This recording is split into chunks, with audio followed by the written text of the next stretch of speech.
প্রিয় দর্শক, এটা আটমনি ইউনিয়নের একটি সরকারি প্রাইমারি স্কুল। এখানে ছাত্র নাই আছে ঘর ভরা ব্রেঞ্চ।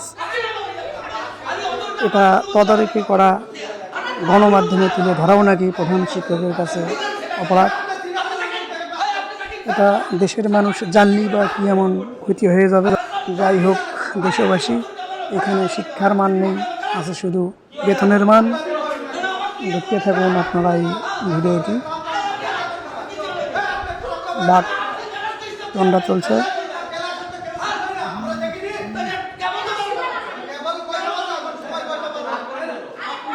শিক্ষার মান কেন এত নিম্ন? দেখেন কোনো স্টুডেন্ট নয়, শুধু ব্রেঞ্চ।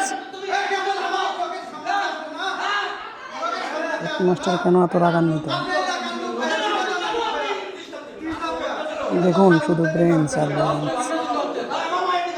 সরকারি বা কেন তদারক করছে না?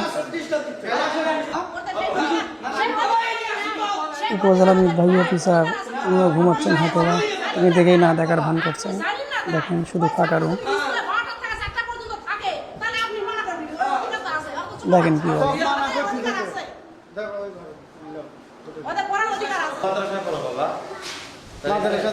খেয়াল রাখেন।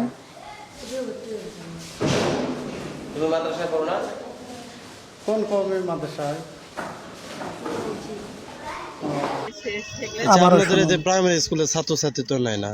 ছাত্রছাত্রী নাই তেমন, পড়াও শিখে বুঝছেন, ভাইয়ে দেয় আইডিয়াল হসে তুলতেলি এগুলা। প্রিয় দর্শক, এটাই সত্য, এটাই বাস্তব।